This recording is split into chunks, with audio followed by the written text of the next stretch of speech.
Маайн Бунтак, доброе утро всем! В этом ролике я бы хотел поговорить про деньги. В первой части ролика я расскажу, какими платежными сервисами пользуюсь здесь я на Филиппинах. А во второй части ролика я расскажу, как сейчас можно переводить деньги за рубеж на примере обмена рублей на филиппинские песо. Ведь сейчас, в условиях того, что карты больше не работают, многие не знают, как менять деньги. Я научу вас выводить деньги через криптовалюту, через сервис P2P, а также покажу, как можно обменять деньги через систему денежных переводов «Контакт».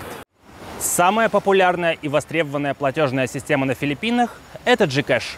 Через нее можно совершать покупки в онлайн-магазинах Lazada и Shopee. Это местные аналоги AliExpress. Можно отправлять деньги другим пользователям, платить по счетам на кассе в супермаркетах, обналичивать деньги, пополнять баланс телефона, платить по счетам и многое другое. Чтобы начать пользоваться сервисом GCash, надо скачать приложение на телефон, зарегистрироваться по филиппинскому номеру телефона и пройти верификацию.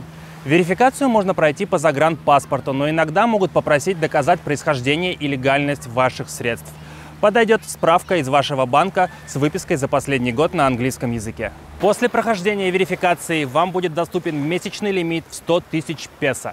Здесь же в приложении GCash можно заказать пластиковую MasterCard. Для этого переходим в меню Cash Out. Там сверху находим Deliver. Вводим свои данные, номер телефона и адрес. После этого оплачиваем карту там же в приложении. Это будет стоить примерно 250 песо. Карту MasterCard привезут вам домой. Это займет от недели до месяца, как повезет. После получения карты ее нужно будет привязать к вашему GCash аккаунту. И у вас будет полноценная MasterCard, которой можно оплачивать покупки в интернете и снимать наличные во всех банкоматах Филиппин и не только. Например, я снимал наличные в банкоматах Таиланда с этой картой. Конкурентом и, по сути, аналогом сервиса GCash является платежный сервис Maya. Принцип точно такой же. Качаем приложение, регистрируемся на филиппинский номер телефона и проходим верификацию. После верификации будет доступен лимит в 100 тысяч песо в месяц. Все точно так же, как и у GCash. Но преимуществом Maya является то, что сразу же после верификации и пополнения баланса на 100 песо будет доступна виртуальная карта Visa, которой сразу же можно оплачивать покупки в интернете. И в некоторых онлайн-сервисах эта карта работает там, где не работает карта GCash. В интернет-магазинах Shopee и Lazada можно заказать пластиковые карты Visa и MasterCard, которые нужно привязать к вашему Maya аккаунту. Я советую зарегистрироваться в обоих сервисах, и GCash, и Maya.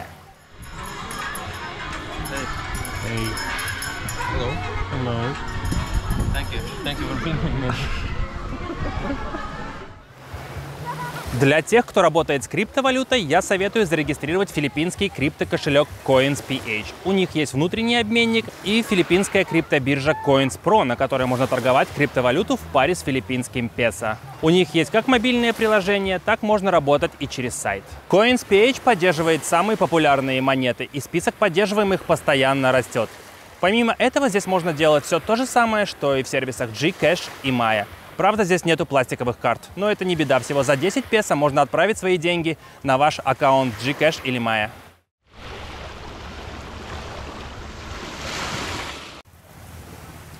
Несколько слов про открытие счета в филиппинском банке. В принципе, иностранцу можно открыть счет в местном банке, но я не скажу, что легко. У меня получилось, наверное, попытки с 10-й. Все дело в том, что банкам от государства дана рекомендация тщательно проверять клиентов из стран СНГ на предмет легальности происхождения средств. Но менеджерам, как правило, лень что-либо проверять. Им проще вам отказать. Их зарплата от этого не зависит. Поэтому ваша задача как можно тщательнее доказать, зачем вам нужен счет и карта. Отказали в одном банке, идите в следующий или даже в другое отделение того же банка. И так до тех пор, пока вас не примут. Для открытия счета в банке понадобятся 3 документа. Это загранпаспорт и 2 местных ID. Это ID-карта туриста, которую выдают спустя 3 месяца жизни на Филиппинах, и любые другие государственные ID. Обычно народ делает местные права, но у меня прав нету, поэтому я сделал почтовую ID-карту PHL Post. Еще попросят доказать происхождение ваших средств, например, выписку из вашего банка на английском языке или справку о поступлении заработной платы. После открытия счета деньги можно пересылать свифтом, если такая возможность еще осталась в каких-либо банках России. Из других стран, я думаю, без проблем. Свифт – это самый выгодный способ пересылки денег. Покажу, как переводить рубли в филиппинские песо на своем примере. Первый способ, который я буду использовать, это через систему P2P криптовалютной биржи Huobi. Итак, первым шагом нам нужно купить криптовалюту, и сделаю я это на бирже Huobi. Раньше я пользовался биржей Binance, но Binance нам больше не друг, поэтому я мигрировал на биржу Huobi. Заходим на биржу, регистрируемся, проходим верификацию. Стандартная процедура на всех биржах. Заходим во вкладку Assets. Дальше переходим во вкладку Fiat. Здесь переходим во вкладку Purchase. Что нужно сделать здесь? Для начала нам нужно добавить в систему платежные методы. Settings, Payment Method Management. Я добавил свою карту Тинькофф и я добавил свой Gcash, филиппинский Gcash. Чтобы добавить новую платежную систему, нажимаем Add New Payment Method, выбираем банк, либо платежную систему, вводим реквизиты.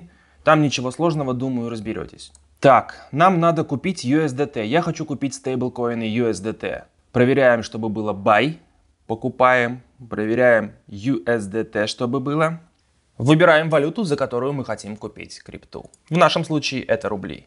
В качестве платежного метода я выбираю Тинькофф. И нам показываются все продавцы, которые готовы продать свою крипту за Тинькофф, за рубли в банке Тинькофф. Наша задача выбрать того продавца, у которого мы сейчас будем покупать. Лимиты. Проверяем лимиты. Я хочу купить стейблкоины на 12 тысяч рублей. Вот второй продавец. От 5 тысяч до 24 тысяч рублей. У него уже 206 совершенных сделок. Курс 65.29. На момент записи курс доллара к рублю 61.50. Да, курс здесь невыгодный. Но что поделать? Давайте попробуем.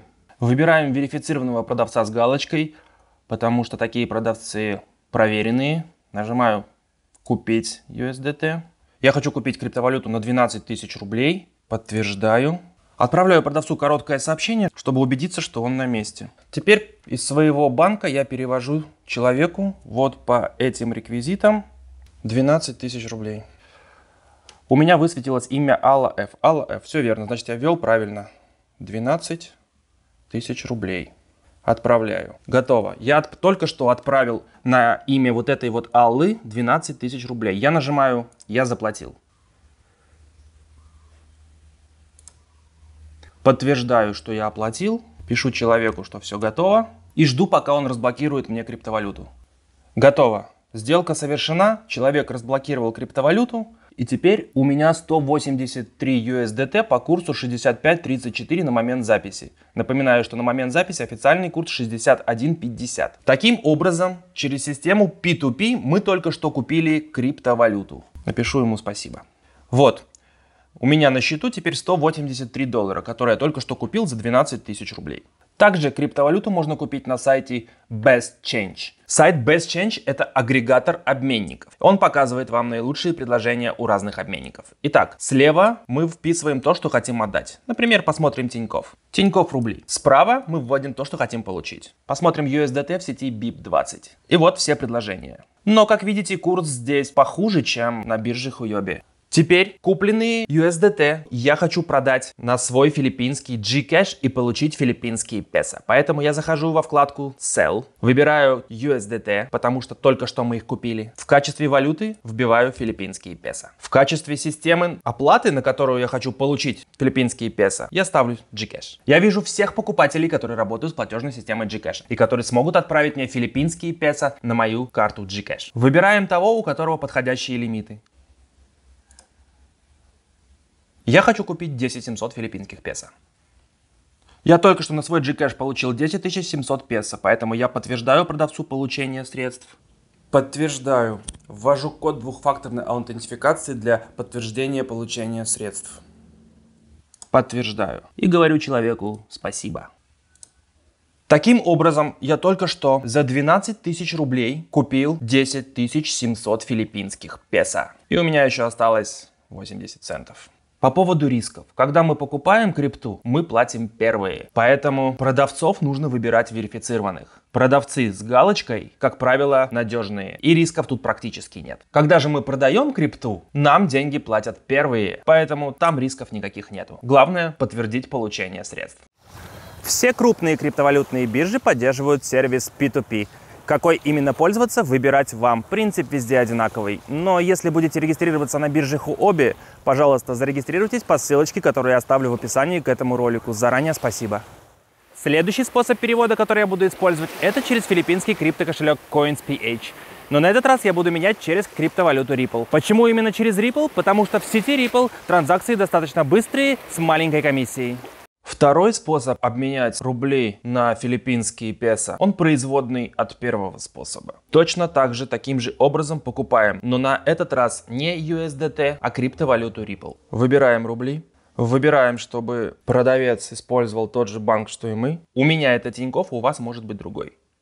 Первый продавец с галочкой, и ему сейчас мы отправим точно так же 12 тысяч рублей. Но на этот раз мы купим криптовалюту Ripple.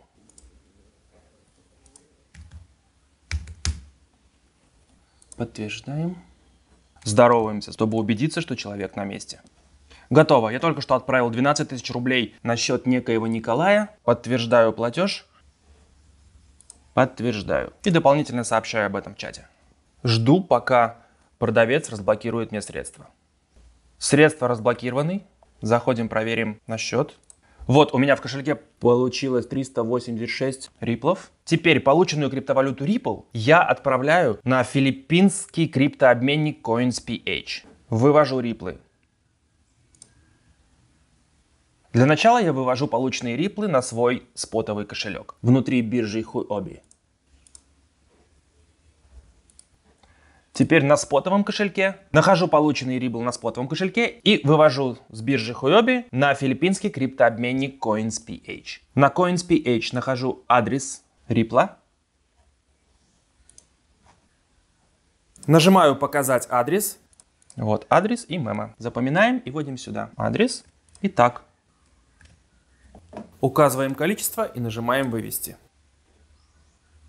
Подтверждаем вывод с биржи кодами из SMS, почты и с Google Аутентификатор. Готово. Почти мгновенно я получил 386 рипл на свой CoinsPH кошелек. И теперь наша задача обменять их здесь на песо. Что мы можем сделать? Мы можем зайти в Convert, выбрать рипл, поменять на песо. Получим 10 327 песо. Запомните это число. Что мы можем сделать еще? Тут же на CoinsPH мы переходим на биржу CoinsPro. Отправить средства на CoinsPro. CoinsPro это филиппинская криптовалютная биржа, на которой можно торговать. Но проблема в том, что у нее маленькая ликвидность. Отправляем все риплы из CoinsPH на CoinsPro. Подтверждаем сделку через Google Аутентификатор. Переходим на CoinsPro. Логинимся на CoinsPro с тем же логином и паролем, что и на CoinsPH. Открываем пару Ripple песо и продаем все риплы за песо. Прям по рынку. Теперь у нас на балансе 10 447 песо. Как мы видим, продавать на бирже получилось чуть-чуть выгоднее, чем в кошельке CoinsPH. Теперь выводим полученные песо обратно на CoinsPH.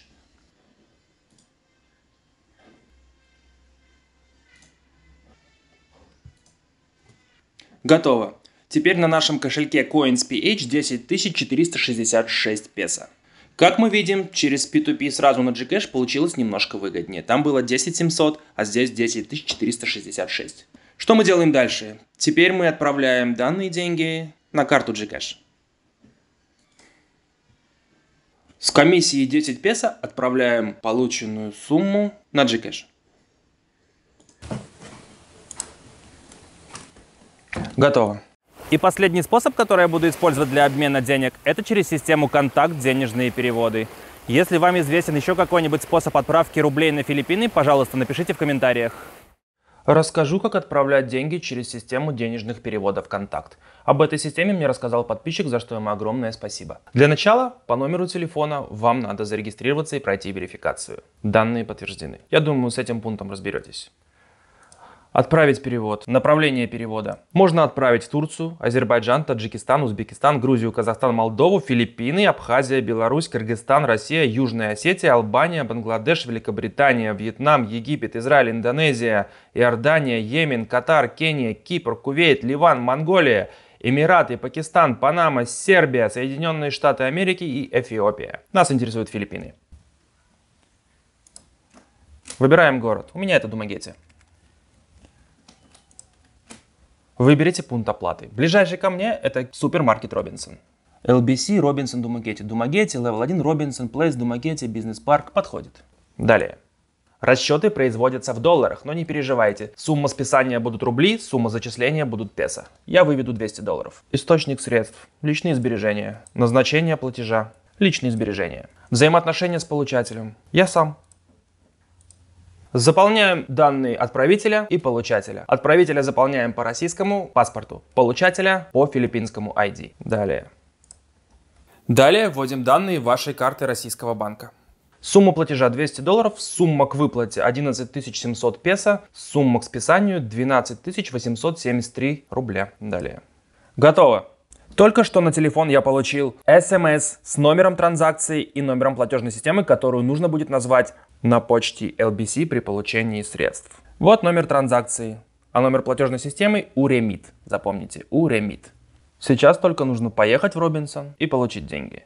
Ну а дальше нужно сгонять в супермаркет Робинсон и получить кэш, который я только что отправил туда через систему денежных переводов «Контакт».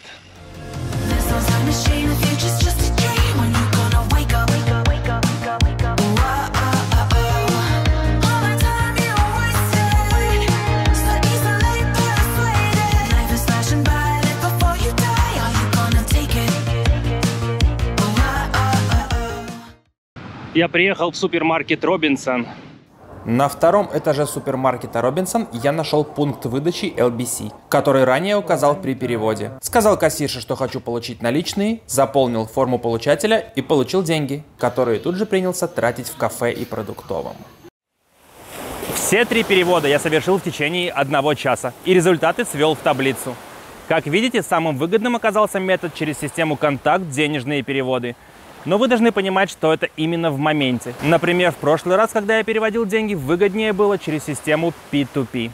Поэтому каждый раз перед обменом проверяйте, каким методом будет выгоднее менять именно сейчас. Система «Контакт» мне еще не нравится тем, что нужно куда-то ехать, заполнять какие-то бумажки, на это уходит много времени. Если этот ролик был вам полезен и узнали что-то новое, пожалуйста, поставьте лайк и подпишитесь на канал. Это будет меня мотивировать снимать и развиваться дальше. Всем спасибо и всем мира. Привет, худая собака. А где толстая?